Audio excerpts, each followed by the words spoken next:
So mga tol, kakatapos lang po ng laban sa Manchester, England sa pagitan ni former world champion Regis Prograis versus Jack Catterall. Tinalo po ni Jack Catterall ang dating kampiyon na si Regis Prograis via unanimous decision. Nabilangan nga mga tol si Jack Catterall sa round 6 nang tamaan ito ng isang jab ni Prograis. Napahawak siya sa canvas kaya nabilangan ng referee. Pero pagdating ng round 9 mga tol, bumawi itong si Jack Catterall. Pinabagsak niya itong si Prograis ng 2 beses. Natapos ang round 12 nang lumamang itong si Jack Catterall mga tol.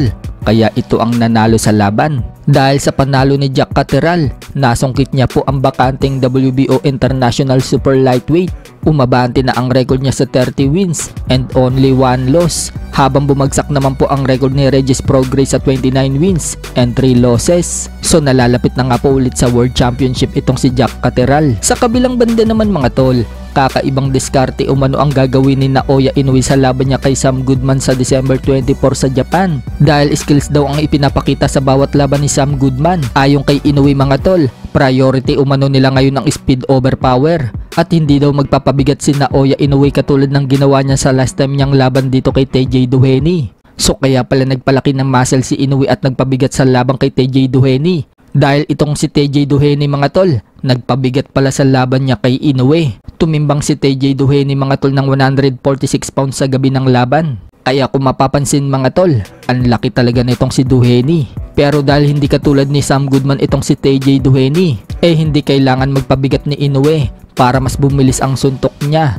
Plus samahan pa ng power. Ang estilo kasi ni Goodman mga tol ay pumuntos lang ng pumuntos. Yan po ang susi ng kampo ni Inoue mga tol para talunin itong si Sam Goodman. Sa kabilang banda naman mga tol, napalitan po ang resulta ng laban noong October 14 sa pagitan ni WBO Flyweight World Champion Anthony Ulisquaga versus former World Champion Jonathan Bomba Gonzalez. Mula no contest, napalitan ng technical knockout sa round 1. Matatandaan po kasi natin mga tol, nagkauntugan po ang dalawa. Sanhi ng pagkakaroon ng cut sa mata ni Gonzalez. Chinek po ng doktor si Gonzalez at sinabing okay, pwedeng ituloy ang laban. Subalit makalipas na makatanggap ng ilang suntok si Gonzalez, tinanong siya ng referee kung nakakakita pa siya.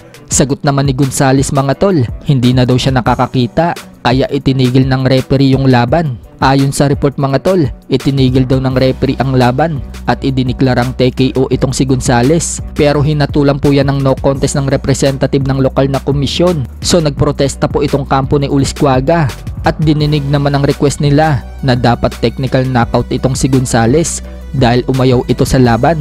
Kaya napalitan po ang resulta mga tol mula no contest papuntang technical knockout. So parang katulad po yung nangyari sa laban na yan sa nangyari sa laban ni Casimero dito kay Japanese Ryo Akahu nang maglaban sila sa South Korea noong 2022 na nauwi sa no contest matapos magdrama itong si Ryo Akahu. Tinamaan daw siya sa batok ng suntok ni Casimero. So sinabay nga po ni Akahu mga tol ang pagdadrama nang warningan si Casimero ng referee. Hindi na tumuloy sa laban itong si Akahu mga tol. Umupo na lang sa corner at naglagay ng yelo sa batok. Pero yun pala mga tol, panga niya yung masakit at hindi pala batok. Naapuruhan pala itong si Akahu mga tol ng tamaan ng left hook sa panga. So nagprotesta nga din po ang kampo ni Casimero dyan mga tol at nabago ang resulta ng laban. Mula no contest, naging knockout win para kay Casimero.